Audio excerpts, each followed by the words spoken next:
హయత్ నగర్ వద్ద జరిగిన రోడ్డు ప్రమాదంలో ఎంబీబీఎస్ స్టూడెంట్ ఐశ్వర్య మృతి చెందింది. ఈ ప్రమాదంలో ఐశ్వర్య తండ్రికి తీవ్ర గాయాలై హాస్పిటల్లో చికిత్స పొందుతున్నాడు. అయితే కూతురు చనిపోయిన విషయం ఇంకా తండ్రికి చెప్పలేదు కుటుంబ సభ్యులు. తీవ్ర గాయాలు కావడంతో ఐశ్వర్య తండ్రికి ఓ ప్రైవేట్ హాస్పిటల్లో సర్జరీ చేశారు. కూతురు చనిపోయిన విషయంలో తండ్రికి ఎలా చెప్పాలో అర్థం కాని స్థితిలో ఉన్నారు కుటుంబ సభ్యులు.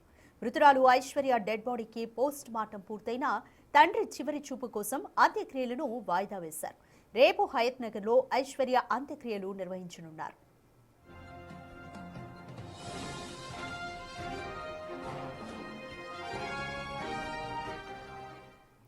మహబూబ్ నగర్ లో ఎంబీబీఎస్ సెకండ్ ఇయర్ సంవత్సరం చదువుతున్న ఐశ్వర్య తండ్రితో కలిసి హయత్ నగర్ ఆర్టీసీ కాలనీ వద్ద నిన్న రోడ్డు దాటుతూ ఉండగా ఈ ప్రమాదం చోటు చేసుకుంది. ఎల్బీ నగర్ వైపు నుంచి అతి వేగంగా దూసుకొచ్చిన కారు ఆ తండ్రి కూతుళ్లను బలంగా ఢీకొట్టింది. రోడ్డుపై ఎగిరిపడిన ఐశ్వర్య అక్కడికక్కడే మృతి చెందింది. తండ్రికి తీవ్ర గాయాలయ్యాయి. కూతురు మృతి చెందిన విషయాన్ని తండ్రికి ఎలా చెప్పాలో అర్థం కాని అయోమయ స్థితిలో ఉన్నారు కుటుంబ సభ్యులు. పోస్ట్ మార్టం పూర్తయిన ఐశ్వర్య డెడ్ బాడీ ఇంకా ఉస్మానియాలోనే ఉంది. ఉస్మానియా మార్చి నుంచి మోర్ డీటెయిల్స్ మా ప్రతినిధి సుజాత అందిస్తారు.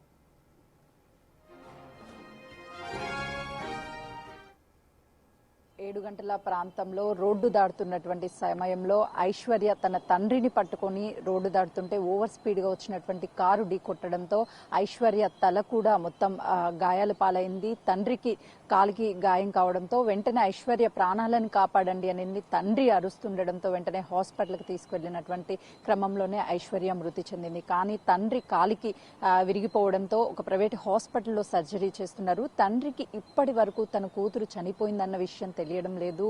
తన దగ్గరికి వెళ్ళిన ప్రతి ఒక్కరికి కూడా నా కూతుర్ని కాపాడండి, ఎంత ఖర్చైనా పర్లేదు, ఇల్లు అమ్మడంతో పాటు ఊర్లో ఉన్నటువంటి భూములన్నీ అమ్మేసైనా సరే నా కూతుర్ని కాపాడుకుంటాను అని చెప్పి తన దగ్గరికి వచ్చిన ప్రతి ఒక్కరితో చెప్పడంతో ఆ కుటుంబ సభ్యులంతా కూడా అసలు ఏం జరిగింది, ఐశ్వర్య లేదు అన్న విషయాన్ని చెప్పలేకపోతున్నారు. ఈ రోజు ఐశ్వర్య అంత్యక్రియలు చేయాల్సి ఉంది. కానీ తండ్రికి సర్జరీ అవడంతో తనని బయటికి తీసుకురాలేనటువంటి పరిస్థితిలో ఉన్నారు. కానీ ఈ టైంలో తన కూతురు లేదన్న విషయం చెప్తే తండ్రి తట్టుకోలేరని కుటుంబ సభ్యులు చెప్పే ధైర్యం చేయలేకపోతున్నారు. ఇప్పటికీ ఇక్కడ మనం ఉన్నటువంటి ఉస్మానియా మార్చరీలోనే ఐశ్వర్య మృతదేహం ఉంది. నిన్న సాయంత్రమే పోస్ట్ మార్టం పూర్తి అయినప్పటికీ ఇంటికి తీసుకువెళ్ళడానికి తండ్రికి చివరి చూపు నోచుకోలేనటువంటి పరిస్థితిలో ఉంటాడు. కాబట్టి రేపు ఉదయం అంత్యక్రియలు చేయడానికి అటు కుటుంబ సభ్యులు ధైర్యం చేసే ప్రయత్నం చేస్తున్నారు. తన తండ్రికి చెప్పిన తర్వాత తనని తీసుకువచ్చి తనతోనే తన కళ్ళ ముందే అంత్యక్రియలు పూర్తి చేయాలని చెప్పేసి కుటుంబ సభ్యులు భావిస్తున్నారు. ఎందుకంటే నిన్న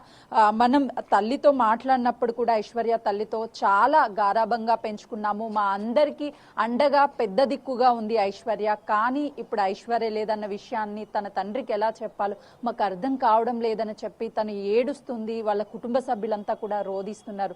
మరోవైపు ఏడాది క్రితమే ఐశ్వర్య అన్నకి రోడ్ యాక్సిడెంట్ జరిగి గాయపడ్డాడు. అప్పుడే నేను డాక్టర్ని అవుతానమ్మా, అందరినీ చూస్తానని చెప్పినటువంటి ఐశ్వర్య ఈరోజు తండ్రి కోలుకోలేనటువంటి పరిస్థితిలో ఉన్నాడు. ఐషు ఒక్కసారి రామ్మా మీ నాన్న కోసము, డాక్టర్ అవుతా అన్నావు అన్న కోసం, ఈరోజు నీ తండ్రి కోసం రాని ఆ తల్లి రోధిస్తుంటే అందరినీ కలిసివేస్తుంది. ప్రస్తుతానికి ఆ కుటుంబ సభ్యులు ఏం చేయాలో అర్థం కావడం లేదు. అయితే ఈ రోజు ఉదయం మాత్రము తన తండ్రికి ఐషుకి 50% సీరియస్ గా ఉంది అని చెప్పారు. సాయంత్రానికి మాత్రము తన తండ్రికి ఇంకా ఐషు కోలుకునే పరిస్థితి లేదని చెప్పి వైద్యులు చెప్తారు అని వాళ్ళ కుటుంబ సభ్యులు చెప్తున్నారు. కానీ తండ్రి ఎలా తీసుకుంటాడో అర్థం కావడం లేదు. ఏ తండ్రికి కూడా ఇలాంటి కష్టం రాకూడదు. కళ్ళ ముందే కూతురు 10 మీటర్స్ ఎగిరిపడ్డది, కానీ ఇంకా ఐషు బతికుందని చెప్పేసి ఆ తండ్రి భావిస్తున్నాడు. ఐషు లేనటువంటి జీవితం మాకొద్దు అని తల్లి అన్న రోధిస్తున్నారు. కుటుంబం అంతా కూడా కన్నీరు మున్నీరు అవుతున్నారు. ఇప్పుడు ఎలా అయినా సరే పోయినటువంటి ఐశ్వర్యాన్ని మేము తిరిగి తీసుకొచ్చుకోలేము, కనీసం తన తండ్రినైనా కాపాడుకోవాలి అని చెప్పేసి కుటుంబం అంతా తీవ్ర ప్రయత్నాలు చేస్తుంది. అసలు సిచ్యువేషన్ ఊహించుకోవడానికే చాలా బాధనిస్తుంది. ఎందుకనంటే ఆ తండ్రి నా కూతురు అక్కడ ఉంది అని చెప్పేసి క్షేమంగా ఉంది అని భావిస్తున్నాడు. కానీ ఐశ్వర్య చనిపోయింది అన్న విషయాన్ని ఎలా జీర్ణించుకుంటాడు తెలిస్తేనే కుటుంబ సభ్యులు ఊహకు కూడా అందడం లేదు. అందుకే చెప్పే ధైర్యం చేయడం లేదు. ఈ రోజు సాయంత్రము ఎలా అయినా సరే చెప్తాము అని కుటుంబ సభ్యులు చెప్తున్నారు. చెప్పిన తర్వాత ఈ మార్చరీలో ఉన్నటువంటి ఐశ్వర్య మృతదేహాన్ని ఇంటికి తీసుకువెళ్లి అంత్యక్రియలు చేస్తామని చెప్తున్నారు. కానీ ఆ తండ్రి కళ్ళ ముందు కూతుర్ని కోల్పోయిన విషయం తెలియక ఇంకా నా కూతురు క్షేమంగా ఉంది, నా ప్రాణం పోయినా పర్లేదు, నా కూతురు ఉంది కదా అని చెప్పేసి సంతోషాన్ని ఆ క్షణాల్లోనే మాయమైపోతుంది. ఎందుకంటే తన కళ్ళ ముందే తన కూతురు ఆ 10 మీటర్ల దూరంలో ఆ కారు ఓవర్ స్పీడ్కి ఎగిరిపడ్డది. కానీ జీవితాంతం ఆ తండ్రి ప్రాణం ఉన్నన్ని రోజులు కూడా నా ప్రాణం మిగిలింది, నా కూతుర్ని నేను కాపాడుకోలేకపోయాను అనని జీవితాంతం ఆ తండ్రి కుంగిపోతాడు. ఇంటికి పెద్ద దిక్కుగా ఉన్నటువంటి ఐశ్వర్య ఇప్పుడు లేదు అన్న విషయాన్ని కూడా కుటుంబం జీర్ణించుకోలేనటువంటి పరిస్థితిలో ఉంది. ఒక అతివేగంగా వచ్చినటువంటి డ్రైవర్ నిర్లక్ష్యం అనేది ఒక కుటుంబం మొత్తం కూడా జీవితాంతం చీకట్లో ఉందనే చెప్పాలి. ఈరోజు ఆ కుటుంబాన్ని ఎవ్వరు ఓదార్చినా, ఎంత ఓదార్చినా సరే కోలుకోలేనటువంటి పరిస్థితిలో ఉంది. అసలుకి తండ్రి గురించి ఆలోచిస్తే మనకే ఆ బాధ అనేది వర్ణాతీతంగా కనిపిస్తుంది. కానీ కుటుంబం అనేది ఎలా జీర్ణించుకుంటుందో అర్థం కానటువంటి పరిస్థితి ఉంది. అంటే రోడ్డు దాటేటువంటి సమయంలో కూడా ఐశ్వర్య తన తండ్రిని దాటిస్తుంది. తండ్రికి ఎప్పుడు అండగా నేను ఉంటాను అని చెప్పేసి కుటుంబానికి ధైర్యం ఇచ్చేది ఐశ్వర్యనని తల్లి చెప్తుంది నిన్న మాట్లాడినప్పుడు. సో రోడ్డు దాటే క్రమంలో కూడా ఐశ్వర్యనే తన తండ్రి చెయ్యి పట్టుకొని నాన్న నేను ఉన్నాను దాటు అని ధైర్యం చెప్పి దాటుతున్నటువంటి సమయంలోనే ఈ ఘటనంతా కూడా జరిగింది. ఐశ్వర్య MBBS సెకండ్ ఇయర్ చదువుతుంది. వారానికి 2 సార్లు అంటే తను హాస్టల్లో ఉండి చదువుకుంటుంది ప్రభుత్వ కాలేజ్లో. ఇక్కడికి ఇంటికి వచ్చి 2 రోజులు కుటుంబ సభ్యులతో సరదాగా గడపాలి అని చెప్పేసి ఫ్రైడే వచ్చింది. కానీ ఈలోపే ఇదంతా జరిగిపోయింది అని చెప్పి కుటుంబ సభ్యులంతా కూడా కన్నీరు మున్నీరు అవుతున్నారు. రేపు ఒకవైపు తండ్రి కాలుకి సర్జరీ జరిగింది, నడవలేనటువంటి పరిస్థితిలో ఉంటాడు. ఆ వీల్ చైర్లో తీసుకువచ్చి అంతిమ యాత్ర తన అంత్యక్రియల్లో ఆ తండ్రి చూస్తున్నటువంటి టైంలోనే ఈ కార్యక్రమాలన్నీ కూడా చేస్తారు. కానీ ఆ తండ్రి ఎలా జీర్ణించుకోగలుగుతాడు? అసలు ఆ తండ్రి చాలా వీక్గా ఉంటాడు. కుటుంబానికంతా కూడా భరోసా ఇచ్చేది ఐశ్వర్య అని. అలాంటి ఐశ్వర్య లేనప్పుడు ఎవరి కోసం మేము బతకాలి అని చెప్పేసి తల్లి తల్లడిల్లుతుంది. ఒకవైపు తల్లి ఆరోగ్య పరిస్థితి కూడా బాగోలేదు. తన అన్నయ్య యూకేలో ఉంటాడు.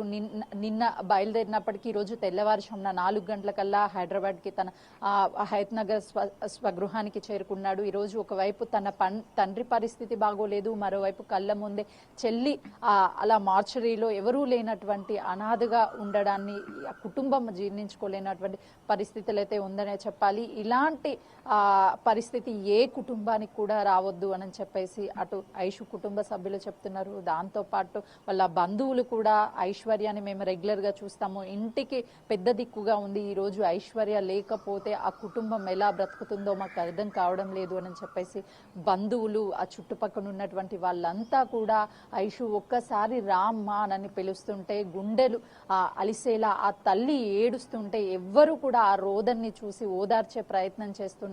ఎవ్వరూ ఓదార్చలేనటువంటి పరిస్థితిలో ఉన్నారు. ఆ తల్లి బాధ వర్ణాతీతము. ఓవైపు తండ్రి రేపు వచ్చిన తర్వాత ఇంటి దగ్గర సిచ్యువేషన్ ఎవ్వరూ కూడా కంట్రోల్ చేయలేరు. ఆ కన్నీటి పర్వంతం అనే చెప్పాలి. ఆ కుటుంబం మొత్తం కూడా ఆ రోదనలు వింటుంటే ప్రతి ఒక్కరిని కూడా కలిచివేస్తుంది. ప్రస్తుతానికి ఇంకా ఐశ్వర్య పోస్ట్ మార్టం పూర్తి అయినప్పటికీ కూడా రేపు వాళ్ళ తండ్రికి ఆఖరి చూపు చూపించడానికి ఇంకా ఇక్కడే ఫ్రీజర్లో స్టోర్ ఉంచారు ఐశ్వర్య మృతదేహాన్ని. కానీ కుటుంబ సభ్యులు ఇక్కడికి రావాలి, మా ఐశ్వర్యాన్ని తీసుకువెళ్ళాలి అని చెప్పేసి ప్రయత్నం చేస్తున్నారు. కానీ తండ్రికి చెప్పే ప్రయత్నంలో మాత్రము ధైర్యం సరిపోవడం లేదు అని చెప్పేసి కుటుంబ సభ్యులు చెప్తున్నారు. ఓవరాల్ గా చూసుకుంటే ఈ ఘటన అయితే అందరినీ కలిచివేస్తుంది. ఒక ఓవర్ స్పీడ్ వల్ల ఒక కుటుంబానికి చీకటి రోజుని నిన్న మిగిల్చిందనే చెప్పుకోవచ్చు. Radhika. Right, thank you Sujatha.